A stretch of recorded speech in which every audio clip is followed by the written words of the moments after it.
तो आप सभी को रक्षाबंधन की हार्दिक शुभकामनाएं। हर साल सावन पूर्णिमा के दिन रक्षाबंधन का त्यौहार मनाया जाता है और इस बार सावन पूर्णिमा 8 अगस्त व 9 अगस्त 2 दिन रहेगी। इसलिए इस बार रक्षाबंधन की तारीख को लेकर कन्फ्यूज़न बना हुआ है।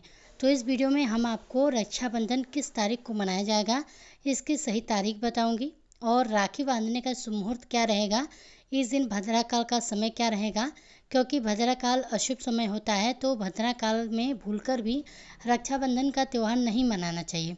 ऐसा करना अशुभ होता है। तो इन सभी टॉपिक्स की जानकारी आपको यहाँ प्राप्त होगी। लेकिन वीडियो शुरू करने से पहले आपसे निवेदन है कि यदि वीडियो थोड़ा भी आपके लिए उपयोगी लगे तो वीडियो को लाइक जरूर कीजिएगा, साथ ही कमेंट बॉक्स में जय माता दी लिखना ना भूलिएगा।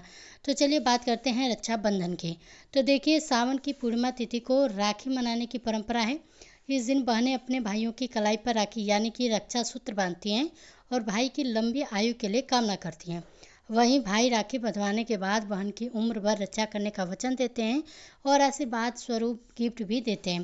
दोस्तों, हिंदू धर्म में रक्षाबंधन को भाई बहन के अटूट प्रेम और रिश्ते का प्रतीक माना गया है।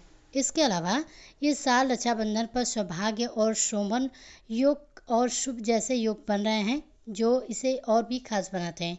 साथ ही साथ सर्वार्थ सिद्धि योग भी बन रहा है जिसे किसी भी मांगलिक काम के लिए सर्वोत्तम माना जाता है। इन योगों में राखी बांधना अत्यंत ही फलदायी माना गया है और इससे घर में सुख शांति का वातावरण बना रहता है। दोस्तों, शास्त्रों के अनुसार राखी के त्यौहार में भद्रा का विशेष ध्यान रखा जाता है क्योंकि भद्रा काल में राखी नहीं बांधनी चाहिए। दरअसल भद्रा काल को अशुभ समय माना गया है जो किसी भी शुभ काम में विघ्न पैदा कर सकती है। ऐसे में आप गलती से भी रक्षाबंधन का त्यौहार भद्रा काल में ना करें, अन्यथा इसका कुप्रभाव भाई बहन दोनों के जीवन पर पड़ सकता है। ध्यान रखें कि राखी बंधवाने के लिए हमेशा भाई को पूर्व दिशा में और बहन को पश्चिम दिशा में मुख करना चाहिए। ऐसा करने से आपकी राखी को देवताओं का आशीर्वाद मिलता है। इसके अलावा राखी बांधते समय भाइयों को सिर पर रुमाल या कोई स्वच्छ वस्त्र रखना जरूर चाहिए। फिर बहन भी दाहिने हाथ की कलाई पर राखी बांधे और फिर चंदन व रोली का तिलक करें। इसके बाद अक्षत लगाएं और आशीर्वाद के रूप में भाई के ऊपर कुछ अक्षत जरूर छिड़कें। इसके बाद दीपक से भाई की आरती उतारें। इसके बाद भाई बहन दोनों एक दूसरे का मुंह मीठा करवाएं। अब भाई को चाहिए कि वह भी बहन को वस्त्र, आभूषण या धन कुछ उपहार देकर उनके पैर छूकर उनका आशीर्वाद ले। इससे भाई बहन दोनों के जीवन में सुख शांति बनी रहती है। चलिए अब जानते हैं साल 2025 में रक्षाबंधन का त्यौहार कब मनाया जाएगा और राखी बांधने का शुभ मुहूर्त क्या रहेगा। इस दिन भद्रा व राहु काल का समय क्या रहने वाला है यह भी जान लें। तो आपको बता दें कि सावन की पूर्णिमा तिथि की जो शुरुआत है वह 8 अगस्त 2025 की दोपहर को 2:12 पर हो जाएगी और सावन की पूर्णिमा तिथि की जो समाप्ति है वह 9 अगस्त 2025 की दोपहर 1:24 पर होगी। ऐसे में रक्षाबंधन का जो त्यौहार है वह 9 अगस्त 2025 दिन शनिवार को ही मनाया जाएगा और राखी बांधने का जो शुभ मुहूर्त है वह 9 अगस्त को सुबह 5:47 से लेकर दोपहर 1:24 तक रहने वाला है और इसमें कुल 7 घंटे 37 मिनट का समय आप सभी को मिल लिया है जब आप राखी बांध सकते हैं। दोस्तों, भद्रा काल में शुभ कार्य करना वर्जित माना गया है और राखी बांधना भी इस दौरान अशुभ होता है। अच्छी बात यह है कि 2025 में रक्षाबंधन पर भद्रा का साया ना के बराबर रहेगा। भद्रा काल 9 अगस्त को सूर्योदय से पहले ही समाप्त हो जाएगा, जिसका मतलब है कि बहनें बिना किसी चिंता के पूरे दिन राखी बांध सकती हैं। कई लोगों के मन में भद्रा काल को लेकर कई सवाल रहते हैं, इसलिए आइए भद्रा काल के बारे में भी जानते हैं। तो देखिए, रक्षाबंधन 2025 के दौरान भद्रा काल पूर्णिमा तिथि के साथ शुरू होगी यानी कि 8 अगस्त 2025 को दोपहर 2:12 से। यह समय रक्षाबंधन से एक दिन पहले है। भद्रा काल की जो समाप्ति है वह 8 अगस्त 2025 को मध्य रात्रि के बाद 1:52 पर हो जाएगी। इसका मतलब है कि रक्षाबंधन के दिन भद्रा सूर्योदय से पहले ही समाप्त हो जा रहा है और पूरा दिन दोपहर 1:24 तक बहनें बिना किसी चिंता के राखी बांध सकती हैं।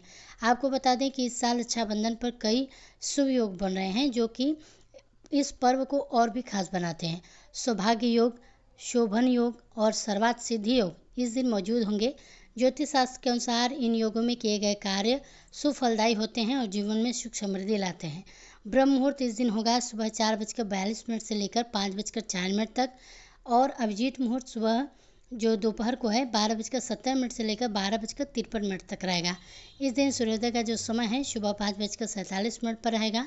सूर्यास्त का समय शाम 7:06 पर रहेगा। और इस दिन राहु काल का जो समय है सुबह 9:07 से लेकर सुबह 10:47 तक रहने वाला है। दोस्तों, राहु काल अशुभ होता है। इस दौरान कोई भी शुभ या मांगलिक कार्य ना करें। महाभारत के दौरान एक बार राजसूय यज्ञ के लिए पांडवों ने भगवान श्री कृष्ण को आमंत्रित किया। उस यज्ञ में श्री कृष्ण के चचेरे भाई शिशुपाल भी थे। उस दौरान शिशुपाल ने भगवान कृष्ण का बहुत ही अपमान किया। जब पानी सिर के ऊपर चला गया तो भगवान श्री कृष्ण को क्रोध आ गया। क्रोध में भगवान श्री कृष्ण ने शिशुपाल का अपना सुदर्शन चक्र छोड़ दिया।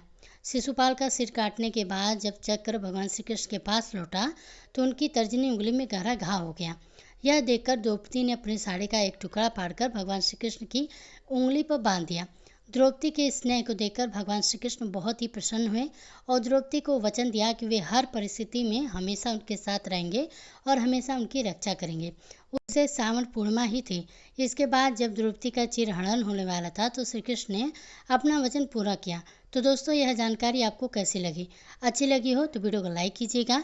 साथ ही अगर कोई सवाल हो तो आप हमसे कमेंट बॉक्स में कमेंट करके पूछ सकते हैं।